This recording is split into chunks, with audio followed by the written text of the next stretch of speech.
Hi, hello, నమస్తే.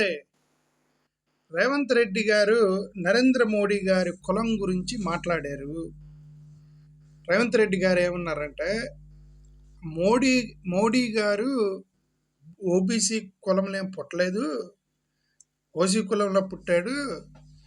ఆయన పుట్టిన తర్వాత ఆయన కులాన్ని తీసుకొచ్చి బీసీలో కలిపారు అని అన్నారు. దాంట్లో కాంట్రవర్సీ ఏంటో నాకైతే అర్థం కాల. రేవంత్ రెడ్డి గారు చెప్పింది 100% కరెక్ట్. రేవంత్ రెడ్డి గారు ఆ పాయింట్లో చాలా కరెక్ట్గా చెప్పాడు. మోడీ గారు పుట్టినటువంటి కులం ఇదేదో ఉండిద్ది, ఆయన కులం మోద్గాంచ్ అంట, మోద్గాంచ్, అదే తేలి ఇట్లా మోద్గాంచ్ ఏదో క్యాస్ట్ ఉండిద్ది. అది యాక్చువల్గా ఓసీల్లోనే ఉన్నటువంటి క్యాస్ట్ అది. సరే, అది ఎప్పుడో లోకల్ స్టేట్లో వాళ్ళ గుజరాత్లో 1994 ఆ టైంలో స్టేట్లో కలిపారు. బట్ నేషనల్ వైడ్గా దాన్ని ఓబీసీగా గుర్తించింది 2000 సంవత్సరంలో గుర్తించారు. కాబట్టి ఆయన పుట్టింది ఓసీ కులంలోనే పుట్టాడు. తర్వాత ఓబీసీలో కలిపారు. అది వదిలేండి దాని సంగతి. అసలు ఇక్కడ పాయింట్ ఓబీసీయా ఓసీయా కాదు ఇష్యూ. నువ్వు ఎక్కడైనా పుట్టినేయండి, ఫర్ హూమ్ యూఆర్ వర్కింగ్ చాలా ఇంపార్టెంట్. ఎక్కడైనా పుట్టనివ్వండి, ఎవరి కోసం మీరు పనిచేస్తున్నారు అనేది చాలా ఇంపార్టెంట్ ఇష్యూ. మనం అంటే ఏ ఐడియాలజీతో పనిచేస్తున్నారు అనేది చాలా ఇంపార్టెంట్. అది కులాలదే ఉందండి. కులాల్లో పుట్టి పోయి ఆ కులానికి వ్యతిరేకంగా పనిచేసే వాళ్ళు చాలామంది ఉంటారు. కులాలకు వ్యతిరేకంగా పనిచేసే వాళ్ళు unfortunately there are many people who work against doctor B R Ambedkar. అంటే దళిత కులాల్లో పుట్టి అంబేద్కర్కి వ్యతిరేకంగా పనిచేసేటువంటి చాలామంది ఉన్నారు. అంబేద్కర్ని బణబూజులు తిడుతున్నారు చాలామంది. మరి ఏ కులంలో పుడితే ఏమైంది, కులాలది ఏముంది, అట్లంతా మైండ్ సెట్లోనే ఉంది మ్యాటర్ మొత్తం. ఓకే, సో సరే, ఎనివే ఆ పాయింట్ ఇప్పుడు మోడీ గారి గురించి ఆయన చెప్పింది అది ఓకే. ఇప్పుడు బీసీలో డిఫరెంట్ కులాలు ఉన్నాయి. బీసీలో కూడా అన్నీ ఒక సేమ్ లెవెల్లో లేరు. అప్పర్ బీసీ ఉంది, మిడిల్ బీసీ ఉంది, లోయర్ బీసీ ఉంది. బీసీ కులాలు అనేవి ఇప్పుడు మన ఫండమెంటల్లీ ఈ 3 కులాలను చాలా జాగ్రత్తగా అర్థం చేసుకోవాలి. ఒకటి ఎస్సీలు, ఎస్టీలు, బీసీలు, ఓసీలు, 4 కులాలు జనరల్ కేటగిరీస్. ఈ 4 కులాలు ఏవైతే ఉన్నాయో ఈ 4టికి ఒక్కొక్క దానికి ఒక్కొక్క ప్రస్థానం. 4 ఒకటి కాదు, అంటే ఒక్క యాంగిల్లోనే తీసుకురాలేదు. ఎస్టీలు అనే వాళ్ళని, ఎస్సీలు చూద్దాం. ఎస్సీలు అనే వాళ్ళని అన్టచబిలిటీ అనే దాన్ని ఫేస్ చేసినటువంటి కులాలు అవి. They are ill treated in the society because of the work they do. వాళ్ళు చేసేటువంటి పనులను బట్టి అండి. ఇప్పుడు ఫర్ ఎగ్జాంపుల్ మోరీలు క్లీన్ చేయటము, ఇప్పుడు ఎంసీహెచ్లో రోడ్లు ఊడ్చేవాళ్ళు, ఇదంతా కూడా ఏంటంటే కొంచెం డర్టీ వర్క్, చెప్పులు కుట్టడము లాంటి ఒక వాళ్ళ దృష్టిలో డర్టీ వర్క్. ఇది అమెరికా, లండన్ లాంటిలో they are also professional work. అది ఓకే. వీళ్ళ దృష్టిలో ఏంటంటే అది కొంచెం డర్టీ వర్క్ చేస్తారు కాబట్టి వాళ్ళని, ఈ ఎస్సీ ఎస్టీలని ill treated in the society. ఎస్టీలు ఉన్నారనుకోండి, they are not doing any this kind of dirty work. ఎస్టీలు ఏమి డర్టీ వర్క్ ఏం చేయరు. కాదు ఏంటంటే వాళ్ళ అడవిల్లో, వాళ్ళు డిఫరెంట్ కల్చర్లో ఉన్నారు. వాళ్ళు అడవి ప్రాంతాల్లో బట్టలు కూడా వేసుకోకుండా వాళ్ళ డిఫరెంట్ కల్చర్లో ఉండి వాళ్ళ జీవనాధారం, వాళ్ళు వ్యవసాయం చేసుకొని బతుకుతారా, లేకపోతే అడవిలో జంతువులు పట్టుకొని చంపుకొని తింటున్నారా, లేదా ఆకులు అడవిలో జీవిస్తున్నారు వాళ్ళు. ఓకే, అది ఒక డిఫరెంట్ కల్ట్, అది ఎస్టీ కల్ట్. బీసీలు అంటే they are not ill treated in the society. They are financially weaker sections, ఆర్థికంగా వెనకబాటుతనం ఉన్నటువంటి కులాలు. But they don't have any ill treatment in the society. ఈ బీసీ కులాల్లోని మళ్ళీ upper BC, lower BC, higher BC based on the financial capacity. బీసీలు మొత్తంలో మరీ అట్టడుగున్నటువంటి బీసీలు కూడా ఉన్నారు. లైక్ బట్టలు ఉతికేటువంటి ఈ రజకులు కానీ, అంటే ఈ మట్టి ఏమంటారు, గొర్రెలు మేపేటువంటి గొల్లలు కానీ, ఇది ఇట్లా కొన్ని కులాలు ఉన్నాయి అన్నమాట. వాళ్ళలో హయ్యర్ పొజిషన్‌లో వాళ్ళు కూడా ఉన్నారు. అంటే రైస్ మిల్లులు నడిపే వాళ్ళు, వాళ్ళు కొద్దిగా ఫైనాన్షియల్లీ స్ట్రాంగర్. రైస్ మిల్లులు నడిపేవాళ్ళు, ఆయిల్ తీసేవాళ్ళు అలంతా అయ్యారు. ఇప్పుడు ఈ మోడీ గారు అప్పర్ బీసీకి సంబంధించిన వ్యక్తి, ఆయిల్ తీసేటువంటి కులానికి సంబంధించిన వ్యక్తి. ఇట్ డజంట్ మీన్ ఆయన ఫైనాన్షియల్లీ వీక్ ఏం కాదు, సొసైటీలో ఇల్ ట్రీట్ చేయబడిన వ్యక్తి ఏం కాదు. He enjoyed the caste status, he enjoyed financially stronger. Okay, అసలు ఆయన క్యాస్ట్ అప్పుడు ఓబీసీ జనరల్ కేటగిరీలో ఉంది అది అప్పుడు. కాబట్టి నేను కూడా బీసీనే, నేను కూడా చిన్న కులం వాడిని అని చెప్పుకోవడానికి లేదు. ఆయన వెరీ టాప్ పొజిషన్లో ఉన్నటువంటి ఒక కులానికి సంబంధించి. ఇప్పుడు మన కాపులు కనుక మమ్మల్ని బీసీల్లో కలపమంటున్నారు, కాపుల్ని బీసీల్లో కలపమన్నారు కాపులు. కానీ అదే కాపుల్ని మీరు బీసీలు అంటే లేదంటారు. అర్థమైందా? అంటే వాళ్ళు బీసీలని పిలిచిపుచ్చుకోవడానికి ఇష్టం లేదు, మేము కాపులు ఓసీలు అని చెప్పుకోవడానికి ఇష్టం. బట్ వాళ్ళు బీసీ స్టేటస్ అడుగుతున్నారు. ఓకే, అలాంటి కేటగిరీకి చెందిన వ్యక్తే మోడీ గారు. అప్పుడు వాళ్ళు ఓసీలుగా పిలువబడేటువంటి ఒక పెద్ద క్యాస్ట్. తర్వాత ఇప్పుడు కాపులు డిమాండ్ చేసినట్టుగా వాళ్ళు డిమాండ్ చేస్తే వాళ్ళని బీసీల్లో కలిపారు. ఓకే, అప్పర్ బీసీ కమ్యూనిటీకి సంబంధించిన వ్యక్తి. సో అది ఆయన క్యాస్ట్కి సంబంధించి వదిలేని దాని సంగతే. బట్ ఇక్కడ మనం రెండు కేర్ఫుల్గా అబ్జర్వ్ చేస్తే, ఈ బీజేపీకి సంబంధించినటువంటి వాళ్ళు కేర్ఫుల్గా రెండు స్టేట్మెంట్లు చేస్తారు. ప్రతిసారి రెండు స్టేట్మెంట్లు చేస్తారు. ఒకటి యాంటీ చేస్తారు, ఒకటి ప్రో చేస్తారు. మీరు చాలా జాగ్రత్తగా అబ్జర్వ్ చేస్తే, ఫర్ ఎగ్జాంపుల్ రిజర్వేషన్స్ కానీ, క్యాస్ట్ సెన్సెస్ కానీ, విదేశీ స్వదేశీ కానీ, ఏదైనా కొన్ని పాలసీలు ఉంటాయి వాళ్ళ దగ్గర. ఆ పాలసీల మీద ఇంటర్నల్ మీటింగ్లో ఒకటి మాట్లాడతారు. ఇప్పుడు రిజర్వేషన్స్ ఉన్నాయని ఫర్ ఎగ్జాంపుల్, ఆ బీజేపీ అంతర్గతంగా కానీ, ఆర్ఎస్ఎస్ అంతర్గతంగా కానీ, లేదా హిందుత్వవాదములు వాళ్ళకు ఒక ఇంటర్నల్ మీటింగులు జరుగుతాయి. వాళ్ళలో బయట పబ్లిక్ మీటింగ్లు కాదు అవి, ఇంటర్నల్ మీటింగులు, కాన్ఫరెన్స్లు, ట్రైనింగ్ సెంటర్లు, ట్రైనింగ్ సెషన్స్ ఇవన్నీ జరుగుతాయి. అక్కడ ఏంటంటే వాళ్ళు అక్కడ రిజర్వేషన్స్ ఎత్తేయాలని, రిజర్వేషన్స్ వల్ల దేశం బాగుపడతలేదని, you have to review the reservation concept అని ఆర్ఎస్ఎస్ చీఫ్ అన్నాడు ఒకసారి. You have to review reservation concept అని. రాజ్యాంగాన్ని మనం రివ్యూ చేయాలని ఇంకొక అతను అన్నాడు, చేంజ్ ఆఫ్ ద కాన్స్టిట్యూషన్ అని. ఇవన్నీ ఎక్కడ యాంటీ రిజర్వేషన్, యాంటీ కాన్స్టిట్యూషన్, ఇవన్నీ ఎక్కడ చేస్తారు వాళ్ళు? ఇంటర్నల్ మీటింగుల్లో చేస్తారు. యాంటీ క్యాస్ట్ సెన్సెస్, దేశంలో కులగణన చేస్తే దేశంలో విచ్ఛిన్నమైపోతాయి, అంటే యూనిటీ పోతుందని ఇవన్నీ మీటింగులు ఒక ఇంటర్నల్ మీటింగ్లో అన్నారు. ఈ వ్యక్తులే మళ్ళీ పబ్లిక్ పొలిటికల్ మీటింగుల్లోకి వచ్చేసి రిజర్వేషన్స్కి మేము వ్యతిరేకం కాదు, రాజ్యాంగాన్ని మేము మార్చము, ఎందుకు పబ్లిక్ మీటింగ్లో ఓటర్ల దగ్గర ఎలక్షన్ క్యాంపెయిన్లో మాట్లాడతారు వీళ్ళు. అంటే ఇంటర్నల్గా వాళ్ళు మాట్లాడుకునేటప్పుడు ఒక యాంటీగా మాట్లాడి, పబ్లిక్లోకి వచ్చేసి they appear to be, they are not anti. అర్థమైందా? వాళ్ళు ఏంటి అనేది, ఇంటర్నల్గా ఏంటి అనేది నిజం, పబ్లిక్లోకి వచ్చి ఎలక్షన్ చెప్పేది అంటే అది నిజం కాదు. ఓట్ల కోసం చెప్పేటువంటి ప్రసంగాలు. They appear to be good, they appear to be pro, but actually they're anti within the internal conferences and all. మీరు జాగ్రత్తగా అబ్జర్వ్ చేస్తే, that I have observe from this BJP, RSS and వీళ్ళని కూడా అలా చేస్తారు. ఓకే, సింపుల్గా ఏంటంటే they say we are inclusive party, but if you are inclusive party, it should be seen in your ideology, right? మీ ఐడియాలజీలో అది కనిపించాలి కదా. మీరు రిజర్వేషన్స్కి వ్యతిరేకంగా ఇప్పుడు majority of castes that are supporting BJP national wide, I'm talking about national, of course Andhra తెలంగాణలో BJP అంత స్ట్రాంగ్ లేదు, దేశవ్యాప్తంగా బీజేపీ స్ట్రాంగ్ ఉంది. ఈ majority of people who are supporting BJP national wide is upper caste. There is no doubt in this. Upper caste the backbone of BJP. Okay, ఈ upper caste జనరల్గా upper క్యాస్ట్లు ఏం కోరుకుంటారండి? Upper క్యాస్ట్లు simple question, reservations కావాలని upper క్యాస్ట్లు కోరుకుంటారా? మీరు ఏ అప్పర్ క్యాస్ట్ వ్యక్తి నన్ను అడగండి, సార్ మీరు రిజర్వేషన్స్ కొనసాగించాలంటే ఎత్తేయమంటారు వాళ్ళు. అర్థమైందా? సరే ఎత్తేస్తే ఏం జరిగిద్ది అని అంటే, ఎత్తేస్తే రిజర్వేషన్స్ ఎత్తేస్తే రికమెండేషన్స్ పోతాయి. రికమెండేషన్స్ పోయి ఇదిగా మావాడే, మా చిన్నోడే, మా ఎమ్మెల్యే తమ్ముడు, ఎమ్మెల్యే కొడుకు, ఎంపీ కొడుకు అని చెప్పేసి రికమెండేషన్తో వాళ్ళు ఉద్యోగాల్లో డబ్బులు ఇచ్చి పెట్టుకుంటారు. ఈ లోయర్ కమ్యూనిటీ వాళ్ళకి ఉద్యోగాలు కూడా రావు, రోడ్ల పడతారు మొత్తం రిజర్వేషన్స్ ఎత్తేస్తే. అది ఆలోచించరు.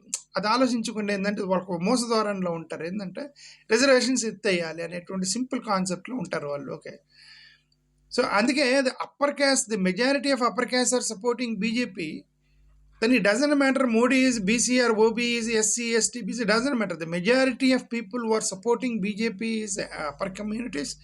When the majority are in upper communities, and obviously they work against reservations internally, external ఓట్ల కోసం ఓట్ల బ్యాంక్ కోసం ఏదైనా మాట్లాడనివ్వండి, మరి ఇంటర్నల్గా ఏం మాట్లాడతారు అనేది చాలా ఇంపార్టెంట్. ఓకే, ఇప్పుడు వాళ్ళు ఎవరైతే ఉన్నారో వాళ్ళు డైరెక్ట్గా ఇప్పుడు 2014 తరువాత పోస్ట్ 2014 రిజర్వేషన్స్ మీద డైరెక్ట్గా ఆఫీసుల్లో మాట్లాడుతున్నారు. ఆఫీసుల్లో, కాలేజీల్లో, స్కూల్స్లో, పబ్లిక్ ప్లేసెస్లో డైరెక్ట్గా రిజర్వేషన్స్ ఎత్తేయాలని చెప్పేసి మాట్లాడుతున్నారు. అంటే దళితులను ఇమ్యులేట్ చేస్తున్నారు, ఓబీసీలని ఇమ్యులేట్ చేస్తున్నారు, రిజర్వేషన్స్ అనేవి ఎత్తేయాలని చెప్పి డైరెక్ట్గా మాట్లాడుతున్నారు. పోస్ట్ 2014 మాట్లాడుతున్నా సరే వీళ్ళు ఎందుకు యాక్షన్ తీసుకోవట్లేదు? దళితుల మీద దాడులు జరిగితే యాక్షన్ తీసుకోరు. ఏదైనా ఒక రిజర్వేషన్స్ మీద మీమ్స్ కొడుతున్నారు, యాంటీ రిజర్వేషన్స్ మీద మీమ్స్ కొడుతున్నా యాక్షన్ తీసుకోరు. ఇవన్నీ ఎందుకు యాక్షన్ తీసుకోరు? Government policy, right? Reservation is a government policy. If you are making a meme against government policy, it is a crime కదా. బట్ ఏంటంటే మనకి వాక్ స్వాతంత్రం ఉంది అనే దాంతో వాళ్ళు గవర్నమెంట్ పాలసీని వ్యతిరేకంగా మాట్లాడుతున్నారు, యాక్షన్ తీసుకోరు. ఎందుకు యాక్షన్ తీసుకున్నారు? That's what I said, majority are their vote bank. ఎవరైతే రిజర్వేషన్స్ని వ్యతిరేకిస్తున్నారో that is the majority of vote bank of BJP. Upper communities సంబంధించి యాంటీ రిజర్వేషన్స్ పనిచేసే వాళ్ళు కమ్యూనిటీస్ మొత్తం బీజేపీ వైపు ఉన్నారు. ఓకే, ఈ ఎస్సీ, ఎస్టీ, బీసీలు ఎవరైతే 80% ఆఫ్ ఇండియా పాపులేషన్ ఉందో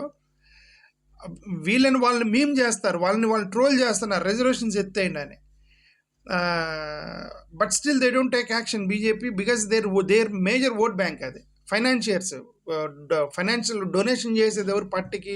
the richest party is BJP, political party. అది ఎక్కువగా ఫండ్స్ కలెక్ట్ చేస్తున్నటువంటి పార్టీ ఏముందంటే బీజేపీది. ఎక్కడి నుంచి వస్తున్న వాళ్ళకి డబ్బులు? ఎస్సీ, ఎస్టీ, బీసీలు డొనేట్ చేయరు కదా, వాళ్ళు డొనేషన్స్ తీసుకునే వాళ్ళ తప్ప nobody will donate to the parties ఎందుకంటే they all are financially weaker sections. But the majority of upper communities are with BJP, so they obviously they get more funding comparatively Congress and all these people. Okay, so ఇది జరుగుతుంది. ఇది ఇప్పుడు BJP యొక్క టైంలోనే ఇప్పుడు పల్గార్ lynching జరిగింది. మహారాష్ట్రలో ఇద్దరు సాధువులు, హిందూ సాధువులు, వాళ్ళు ఏదో అక్కడ దేనికోసం వెళ్ళారండి మహారాష్ట్రలో.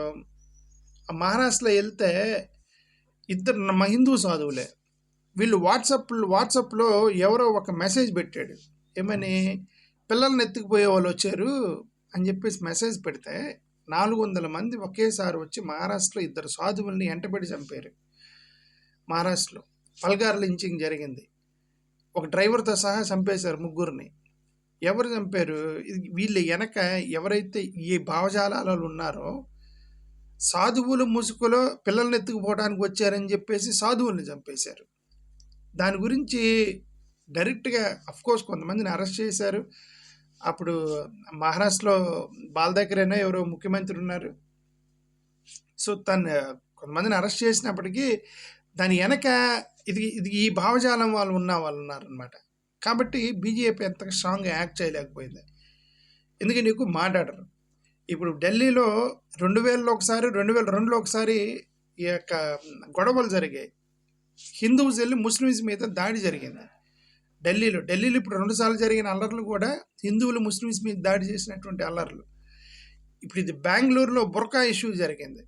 బుర్కా వేసుకుని వస్తున్నారని అక్కడ ఒక గొడవ జరిగింది. ఈ యొక్క ప్రొటెస్ట్ జరిగాయి. సిటిజన్షిప్ అమెండ్మెంట్ యాక్ట్ జరిగింది. ఇక్కడ కూడా మైనారిటీస్కే దెబ్బపడింది. ఫార్మర్స్, రైతులు ఉద్యమాలు చేస్తున్నారు. బీజేపీ ఇప్పటికీ 2 నిర్ణయాలను వెనక్కి తీసుకుంది.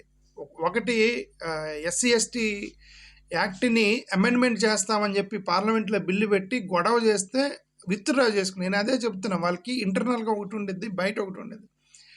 వాళ్ళు ఇంటర్నల్ మీటింగుల్లో యాంటీగా మాట్లాడతారు, ఎక్స్టర్నల్ పొలిటికల్ మీటింగ్స్లో మేము వ్యతిరేకం కాదంటారు. దేనికి? ఎస్సీ ఎస్టీ యాక్ట్ని నీరుగార్చడానికి ప్రయత్నం చేశారు బీజేపీ వాళ్ళు. బట్ దాన్ని విత్డ్రా చేసుకున్నారు. They realized it. There is a huge protest from SC STs and దాన్ని విత్డ్రా ఆ యొక్క అమెండ్మెంట్ని. అదొకటి. రెండోది, ఈ ఫార్మర్స్కి సంబంధించి కూడా వాళ్ళు హోల్డ్లో పెట్టారు. ఫార్మర్స్ ఏంటి, ఈ యొక్క కార్పొరేట్ వ్యవస్థని వ్యవసాయంలోకి తీసుకొస్తామని చెప్పేసి పెట్టారు వాళ్ళు. పెడితే పెద్ద ఉద్యమాలు జరిగితే అప్పుడు వాళ్ళు విత్డ్రా చేశారు దాన్ని. ఆ యొక్క క్లాజ్ ఏదైతే ఉందో వాటిని విత్డ్రా చేశారనమాట. ఇప్పుడు అలాగే బెంగళూరులో జరిగినటువంటి వెస్ట్ బెంగాల్లో ప్రొటెస్ట్ జరిగింది. 2003లో ఎన్నికలు జరుగుతున్నప్పుడు west Bengal near by Bihar అక్కడ వాళ్ళ ప్లేస్లో నుంచి వచ్చి గొడవలు చేశారు అక్కడ అని చెప్పేసి ఒక రూమర్ ఉంది. సో ఇప్పుడు వీటి ఏంటంటే ఇన్ని జరుగుతున్నాయి, కానీ సింపుల్గా సోషల్ మీడియా తోటి వాళ్ళు మేనేజ్ చేస్తూ ఉన్నారు. ఫైనల్గా ఇప్పుడు యాంటీ నేషనల్ అనే ముద్ర వేస్తున్నారు ఎవరైనా మాట్లాడితే. ఇప్పుడు ప్రొఫెసర్ సాయిబాబా గారు ఉన్నారు, ఆయన నక్సల్ ప్రో అని చెప్పేసి, నక్సలైట్ అని చెప్పేసి ఆయన తీసుకెళ్ళి జైల్లో పెట్టి ఆయన్ని చూడను కూడా చూపించుకొని చివరికి చనిపోయాడు. చూశారు మన రీసెంట్గా ప్రొఫెసర్ సాయిబాబా గారిని. ఇప్పుడు నక్సల్ ప్రో వేరు, నక్సలైట్ వేరు, రైట్? నక్సలైట్ వేరు, నక్సల్ ప్రో వేరు. ఓకే, నక్సల్స్ అనేవాళ్ళు వైలెన్స్ ఎంచుకోవటం తప్పు. ఈ నక్సల్స్ వైలెన్స్ ఎంచుకోవటం తప్పు. టెర్రరిస్టులు వైలెన్స్ ఎంచుకోవడం తప్పు. అదేవిధంగా కుల మతాల పేరుతోటి వైలెన్స్ ఎంచుకోవడం తప్పు. ఈ ముగ్గురికి పెద్ద తేడా లేదు. ఓకే, ఈ యొక్క వైలెన్స్ అనే మార్గం తప్పు. బట్ ప్రతి వారికి ఒక భావజాలం అని ఒక రీజన్ అని ఉండద్ది వెనక. ప్రతిదానికి ఒక రీజన్తో మాట్లాడతారు. ఈ యొక్క మతాలు కులాలు రీజన్తో మాట్లాడే వాళ్ళ బదులు ఈ నక్సల్స్కి ఏ రీజన్ ఉండద్దంటే dominance, oppressed community and dominance community మీద నక్సల్స్గా తయారవుతారు. వాళ్ళు ఒక రీజన్ చెప్తారు, దట్ వైలెన్స్లోకి వెళ్తారు, అది తప్పు. బట్ ఇప్పుడు ప్రొఫెసర్ సాయిబాబా గారు ఏమి నక్సల్స్ యొక్క వైలెన్స్ని సపోర్ట్ చేయలే. వాళ్ళ భావజాలాన్ని ఏమైనా సపోర్ట్ చేసి ఉండొచ్చు. కమ్యూనిస్టులు, సిపిఐ, సిపిఎం వాళ్ళు వీళ్ళందరూ కూడా ఏంటంటే వాళ్ళ యొక్క భావజాలాన్ని సపోర్ట్ చేస్తారు తప్ప వైలెన్స్ని ఎవరు సపోర్ట్ చేయరు. పాపం ఆయన తీసుకెళ్ళి ఆయన మీద అనుమానాలు ఉన్నాయని చెప్పి నక్సల్స్ని కలిసాడని చెప్పేసి తీసుకెళ్ళి జైలు వేశారు. ఆయన ఒక యాంటీ నేషనల్ ముద్ర వేశారు. ఇప్పుడు ఏమంటారు, సిటిజన్షిప్ అమెండ్మెంట్ యాక్ట్ దానికోసం ప్రొటెస్ట్ చేస్తుంటే వాళ్ళందరినీ టెర్రరిస్టులు, యాంటీ నేషనల్ అని చెప్పేసి పిలిచారు. వాళ్ళని యాంటీ నేషనల్స్, టెర్రరిస్టులు, దేశభక్తులు కాదు అని చెప్పేసి. ఇంతకుముందు దేశభక్తి అంటే ఒక అడ్వెంచర్ చేసిన వాళ్ళని, కాపాడిన వాళ్ళని, కాలువలో కొట్టుకుపోతుంటే దూకి కాపాడిన వాళ్ళని, లేదా ఒక 100 మందిని కాపాడిన వ్యక్తికి బ్రేవరీ అవార్డు, దేశభక్తి పరుడు అని చెప్పేసి అవార్డులు ఇచ్చేవాళ్ళు ఆర్మీలో పనిచేసే వాళ్ళకి. ఇప్పుడు అది ఆ అవార్డులకి వాల్యూ పోయింది ఇప్పుడు. ఎందుకంటే ప్రతి వాళ్ళు దేశభక్తుడు, వ్యతిరేకంగా మాట్లాడే దేశద్రోహులు, రెండే రెండు. ఆర్మీలో వాళ్ళు ఎడిపోయారు వీళ్ళంతా. దేశభక్తుడు, దేశద్రోహులకి అనేది ఇక బీజేపీ ఎరప్ట్ అయిన తర్వాత దాని మీనింగ్ మారిపోయింది. ఓకే, జవహర్లాల్ నెహ్రూ యూనివర్సిటీలో స్టూడెంట్స్ని టెర్రరిస్టులు అని పిలిచారు. స్టూడెంట్స్ అండి, చదువుకునే పిల్లలు. యూనివర్సిటీలో టెర్రరిస్టులు ఉంటారా? వాళ్ళు స్టూడెంట్స్, వాళ్ళు చదువుకున్నారు. అక్కడైతే కమ్యూనల్ గొడవలు వేసింది. సోషల్ మీడియాలో వీళ్ళు టెర్రరిస్టులు అని చెప్పేసి సోషల్ మీడియాలో ప్రమోట్ చేశారు. చూడండి, ఇంక మన ముస్లిమ్స్ గురించి మనం ఎక్కువ మాట్లాడలేము. ఎందుకంటే ముస్లిమ్స్కి వాళ్ళు మేజర్గా వాళ్ళు ఎక్కువ చేసేటువంటి క్యాంపెయిన్ మొత్తం ముస్లిమ్స్. ఏ ఎలక్షన్ దగ్గరికి వెళ్ళినా సరే ప్రతిదానికి ఒక ముస్లిం తెచ్చిపెడతారు. మన రీసెంట్గా ఈమె ప్రియాంక గాంధీ గెలిచిన నియోజకవర్గంలో కూడా ముస్లిం ఓట్ బ్యాంక్ ద్వారా గెలిచారని చెప్పి. అక్కడ ఉన్న ముస్లిమ్స్ 15%, 20% ఉన్న ఓట్ బ్యాంకు. ఆమెకి 50%, 50-60% ఓట్ షేర్ వచ్చింది. ముస్లిం నియోజకవర్గం వల్ల గెలిచిందని చెప్పేసి. అదే ప్రతిదాన్ని ముస్లిమ్స్ తీసుకొచ్చి పెడతారు వీళ్ళు. ఓకే, జస్ట్ అంతే. వాళ్ళకి తెలిసి ఏంటంటే జస్ట్ ట్రిగర్ చేయాలి. సోషల్ మీడియాలో ట్రిగర్ చేసి ముస్లిం అని పేరు చెప్తే మైనారిటీ కదా, కొద్దిగా ఒక రాంగ్ అప్రోచ్ ఉంది ముస్లిమ్స్ మీద, టెర్రరిస్టులు అది ఇది అని చెప్పేసి. సో దాన్ని క్యాప్చర్ చేయడానికి ప్రయత్నం చేయటమే ఇదంతా కూడా జరుగుతుంది. ఓకే, ఫార్మర్స్ ప్రొటెస్ట్ చేస్తుంటే వాళ్ళని కూడా ఖలిస్తానీలు అని చెప్పేసి పిలిచారు. ఫార్మర్స్ వాళ్ళేం ఖలిస్తానీ ఫార్మర్స్ అక్కడికి వచ్చి ఖలిస్తానీ సపరేట్ దేశం కావాలని అడిగారు. ఆ ఫార్మర్స్ వాళ్ళు అడిగిందంటే, ఇదే నువ్వు కార్పొరేట్ వ్యవస్థను తీసుకొచ్చి, నువ్వు వ్యవసాయంలోకి కార్పొరేట్ వ్యవస్థ తీసుకొస్తే వాళ్ళు వచ్చి భూములు మొత్తం టెక్నాలజీ పేరుతోటి మా భూములు మొత్తం చేసేస్తారు. ఫార్మర్స్‌కి తిండిపోతుంది. వాళ్ళేం చదువుకోలేదు కదా ఫార్మర్సు. పొలాలు పండించుకునేవాళ్ళు. ఆడికి నువ్వు కార్పొరేట్ వ్యవస్థ అంబానీని, అదానీని తీసుకొస్తే దేశం మొత్తం మీద ఈ యొక్క కాంట్రాక్ట్‌లు మొత్తం అదానికి పోయినప్పుడు దేశం మొత్తం మీద ల్యాండ్‌లు మొత్తం వాళ్ళ చేతిలోకి పోతే ఆళ్ళు ట్రాక్టర్లు, జపాన్, అమెరికా టెక్నాలజీని తీసుకొచ్చి వ్యవసాయం చేస్తా ఉంటారు. మరి వ్యవసాయం చేసి వాళ్ళందరూ ఎడిపోవాలి అనేది ఫార్మర్స్ గొడవ. మద్దతు ధర ఇవ్వకుండా నువ్వు అది తీసుకొస్తావు. సో దాన్ని అఫ్కోర్స్ విత్డ్రా చేసుకున్నారు దానికి. వాళ్ళని ఖలిస్తానీలు అని పిలిచి గొడవ చేశారు. సో ఇదంతా ఏంటంటే ఇది ఇది ఇది first of all the divide and rule చేస్తుంది కూడా వాళ్ళే కదా. మేము చిన్న రాష్ట్రాలకు అనుకూలం అంటారు. చిన్న రాష్ట్రాలకు అనుకూలం. చిన్న రాష్ట్రాలకు అనుకూలం అంటే ఏంటి అర్థం? వైదేసే ఎక్కడెక్కడైతే రాష్ట్రాలు చీలితే వాళ్ళకి ఓట్ బ్యాంక్, ఇప్పుడు సెంటిమెంట్ ఉండేది ప్రతి చోట, సెంటిమెంట్ని క్యాచ్ చేస్తారు. సెంటిమెంట్ని క్యాచ్ చేసి అక్కడ ఎక్కువగా ఏ ఓట్ బ్యాంక్ వస్తుందో ఆ ఓట్ బ్యాంక్ ఇస్తారు. ఫర్ ఎగ్జాంపుల్ మహారాష్ట్రలో విదర్భ చేల్చమని చాలా రోజు నుంచి అడుగుతున్నారు. ఇంతవరకు బీజేపీ దాని గురించి మాట్లాడలే. ఎందుకు? మహారాష్ట్ర విదర్భ ఏరియాలో కంటే కూడా మెజారిటీ ఏరియా ఏదైతే ఉందో వాళ్ళు బీజేపీకి అనుకూలంగా ఉన్నారు. అంటే మెజారిటీ బీజేపీకి అనుకూలంగా ఉన్నారు. ఇప్పుడు విదర్భ చీల్చారంటే ఈ ఓటు బ్యాంక్ పోయింది. శివసేన వీళ్ళందరూ బీజేపీ అలయన్స్లో ఉన్నారు. వాళ్ళకి బీజేపీకి అనుకూలంగా. కాబట్టి వాళ్ళు చీల్చరు. విదర్భని చీల్చారంటే major part of Maharashtra will be a problem. ఇప్పుడు నెహ్రూ గాంధీ తమిళనాడు ఉంది పక్కన. తమిళనాడు చీల్చరు. ఎందుకంటే అక్కడ చీల్చడం చనిపోయిన వాళ్ళకి పెద్ద ఓట్లు రావు అక్కడ. ఎట్లాంటి చీలుస్తారు? ఆంధ్రప్రదేశ్, తెలంగాణ అని మేము వస్తే 90 రోజుల్లో మేము ఆంధ్రప్రదేశ్ స్టేట్ని చీల్స్తామని చెప్పి బీజేపీ వాళ్ళు చెప్పి సోనియా గాంధీని రెచ్చగొడితే ఆమె టక్కన భయపెట్టి చీల్చేసింది. ఆమె బీజేపీ వాళ్ళు దీనికి వెనక రాష్ట్రం చీలటానికి కారణం. సరే కాంగ్రెస్ వాళ్ళు చీల్చిన అవన్నీ కూడా ఇవన్నీ పెట్టారు. రాష్ట్రాన్ని చీల్చినా సరే what is a reorganisation act పెట్టి మేము స్పెషల్ స్ట్రాటజీస్ అది ఇది అన్నారు. ఇప్పుడు వీళ్ళు ప్రభుత్వం వచ్చిన తర్వాత అవన్నీ ఎత్తుపడేశారు వీళ్ళు. ఓకే, అన్నీ ఎత్తుపడేశారు. సో ఇప్పుడు కులాలను చీల్చారు. ఇప్పుడు ఇదే షెడ్యూల్ క్యాస్ట్ వాళ్ళకి సంబంధించి మీరు ఏబీసీ కేటగిరీలు చేసుకోవచ్చు అని చెప్పేసి బీజేపీ వాళ్ళు వచ్చిన తర్వాత చేశారు. ఎందుకు? వాళ్ళకు ఒక కమ్యూనిటీ ఓట్లన్నా పడాలి. ఇప్పుడు మెజారిటీ షెడ్యూల్ క్యాస్ట్ వాళ్ళు కాంగ్రెస్ వైపు ఉన్నారు. The major vote share of బీసీలు 40% బీసీలు బీజేపీ వైపు ఉన్నారు. 40-50%, 50-60% ఎస్సీలు కాంగ్రెస్ వైపు ఉన్నారు దేశవ్యాప్తంగా. సో ఇప్పుడు వీళ్ళు దాన్ని చీల్చాలి. దాన్ని చీల్స్తే ఏంటంటే ఈ తెలంగాణ లాంటి రాష్ట్రాల్లో ఒక కమ్యూనిటీ ఓట్లు వస్తాయి ఎస్సీల కమ్యూనిటీ నుంచి, కాంగ్రెస్ వైపు ఉన్న వాళ్ళని చీల్చాలని చెప్పి వర్గీకరణకి వ్యతిరేకంగా వర్గీకరణకి వెళ్ళిపోయారు వీళ్ళు. ఓకే, పోనీ ఇది దేశవ్యాప్తంగా పెడతారంటే పెట్టరు. దేశవ్యాప్తంగా మెజారిటీ స్టేట్లు బీజేపీయే కదా ఇప్పుడు ఉంది. ఇప్పుడు బీజేపీ రాష్ట్రాలని మేజర్గా పరిపాలిస్తున్న రాష్ట్రాలు బీజేపీ పాలిత ప్రాంత రాష్ట్రాలే. బట్ వాళ్ళు ఇంప్లిమెంట్ చేశారా? దీన్ని చెయ్యరు. తెలంగాణలో, ఆంధ్రాలో ఇంప్లిమెంట్ చేయమని వదిలేరు. ఎందుకంటే తెలంగాణ, ఆంధ్రాలో ఒక వర్గం ఓట్లు వస్తాయని చెప్పేసి.